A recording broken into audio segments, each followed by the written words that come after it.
আসসালামু আলাইকুম রাহমাতুল্লাহ। প্রিয় এসএসসি শিক্ষার্থী, কেমন আছো সবাই? আশা করছি তোমরা ভালোই আছো। আজকে আমি তোমাদের নিয়ে এসেছি রাজশাহী বোর্ড 2022 সালের চেঞ্জিং সেন্টেন্সেস।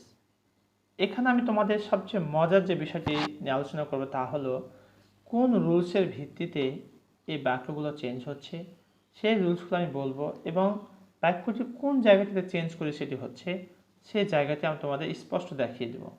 পাশাপাশি বাংলা অর্থটি বলে দেবো যেন তোমাদের বুঝতে সমস্যা না হয়। চলো শুরু করা যাক।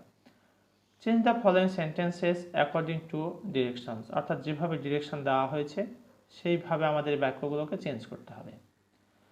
এ নাম্বারে যে বাক্যটি বলা হচ্ছে বলছে only you can do the work, একমাত্র তুমি কাজটি করতে পারো।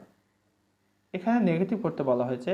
প্রিয় শিক্ষার্থী, অনলির জায়গাতে আমরা নাম বাট, যখন ব্যক্তি থাকবে সেই জায়গাতে আমরা কী বসাবো, তার সক্ষমতা করার ক্ষেত্রে তখন অনলি জায়গাতে নান বাট খালি বসাই দিতে হয়, বাকি সকল ইনফরমেশন ঠিক থাকবে। তাহলে এখানে আমরা প্রথমে বসাই দিচ্ছি নান বাট, এই নান বাট বসাই দিলাম। আর বাকি you can do the work যেভাবে আছে ঠিক এইভাবেই রেখে দিলাম।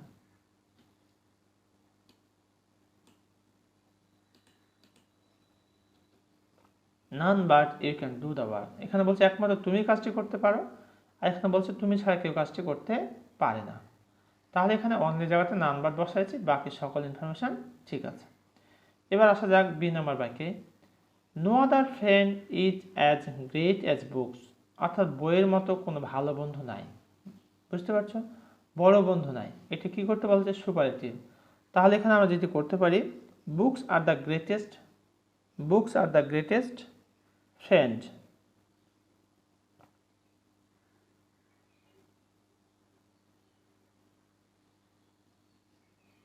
এখানে একটা বিষয় রয়েছে,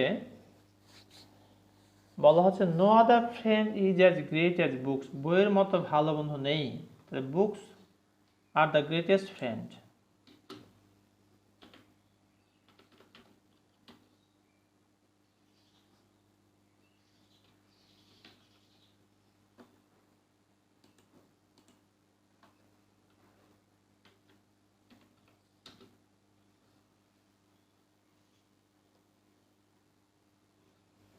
The greatest books are the greatest friends.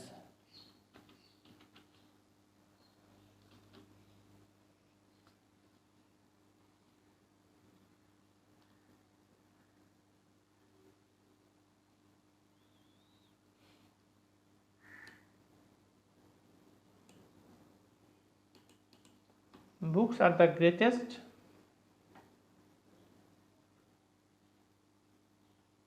friends. তাহলে এখানে দেখো বইয়ের সবচেয়ে ভালো বন্ধু, books are the greatest friends, superlative করলাম। সেক্ষেত্রে এটা বুকসটাকে সাবজেক্টে নিয়ে আসলাম। এখানে বিভাগ ইজ না হয় আর হলো, কারণ বুকসটা হচ্ছে প্লুরাল, আর গ্রেটেস্ট সুপারলেটিভ ফর্ম হচ্ছে greatest. Books are the greatest, আর ফ্রেন্ড থেকে ফ্রেন্ডস করেছে, যার কারণ হচ্ছে এখানে বুকসটা প্লুরাল রয়েছে এই কারণে। The rose is a very nice flower.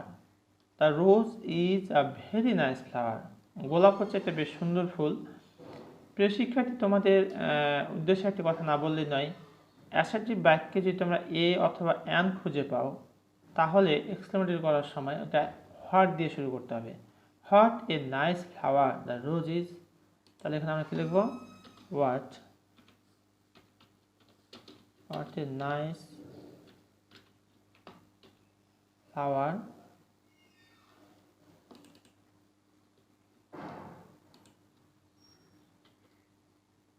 the roses.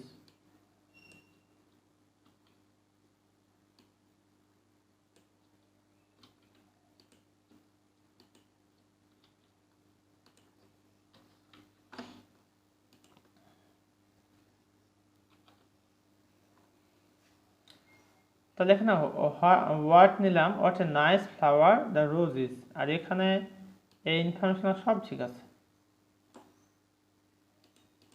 তাহলে তোমাদের খেয়াল রাখতে হবে বাক্যে, অ্যাসার্টিভ বাক্যে যদি এ বা অ্যান থাকে তাহলে হোয়াট দিয়ে শুরু করতে হবে, বাকি ইনফরমেশন ঠিক থাকবে। What a nice flower the Rosie's. We should be Patriots, আমাদের দেশপ্রেমিক হওয়া দরকার। ইম্পারেটিভ করতে বলা হয়েছে। ডিয়ার লার্নার্স, তোমাদের উদ্দেশ্যে একটি বিষয় শেয়ার করতে চাই, তা হলো যখন অ্যাসার্টিভ বাক্যটি ফার্স্ট পারসন অথবা থার্ড পারসন দিয়ে শুরু হয় এবং সেটিকে ইম্পারেটিভ করতে বলা হয়, তখন লেট দিয়ে শুরু করতে হবে। অর্থাৎ let us be patriots, let us be patriots.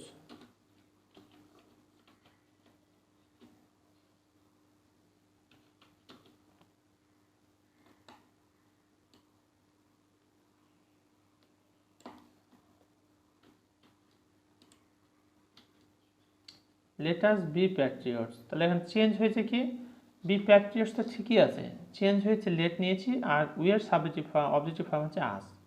তাহলে আমরা কি শিখলাম, যে অ্যাসার্টিভ বাক্যটি যদি ফার্স্ট পারসন আই উই অথবা থার্ড পারসন হি সি দে এগুলো দিয়ে শুরু হয় এবং সেটাকে ইম্পারেটিভ করতে বলে, তাহলে প্রথমে আমরা কী নেব, লেট নেব, এরপরে সাবজেক্টের অবজেক্টিভ ফর্মটা বসাবো, এরপর মূল ভাব থেকে বাকি অংশটা বসাই দেব। Let us be patriots. He called it laurel. He called it laurel. এটা প্যাসিভ ভয়েস করতে বলা হয়েছে। এখানে আমরা অবজেক্ট দেখতে পাচ্ছি কি, ইট দেখতে পাচ্ছি এখানে আমরা, it was called laurel by him. তাহলে এটা ফার্স্ট ইনডিফিনিট টেন্স, ইটটা আমাদের অবজেক্ট ছিল, এটা সাবজেক্টের জায়গাতে বসাই দিলাম। আর যেহেতু পাস্ট ইনডিফিনিট যার কোনো ওয়াজ সাহায্যকারী ভাবে, it was called,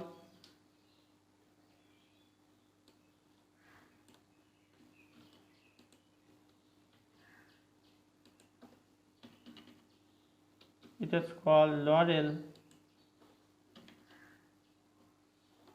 R by নিব আমরা অবজেক্টের পূর্বে প্যাসিভ ভয়েসে, আর হিয়ার অবজেক্টিভ ফর্ম হচ্ছে him. it was called laurel by him। তাহলে এখানে কি করলাম, অবজেক্টটাকে সাবজেক্টের জায়গাতে নিয়ে আসছি আমরা।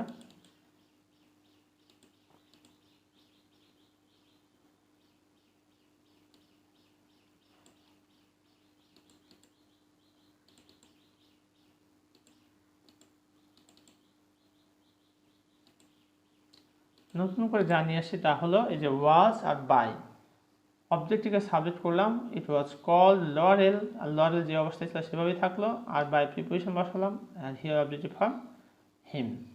এই ছিল আমাদের রাজশাহী বোর্ড 2022 সালের চেঞ্জিং সেন্টেন্সেস। তোমাদের ভিডিওটি কেমন লাগলো তা কমেন্ট করে জানিয়ে দাও। পাশাপাশি তোমরা পরবর্তীতে কোন ধরনের ভিডিও পেতে চাও যা তোমাদের উপকারে আসবে সেটিও কমেন্ট করে জানিয়ে দাও। ইনশাআল্লাহ I'll try my best to provide all those videos which are required to you. Thank you very much for watching this video. Assalamu alaikum wa rahmatullah.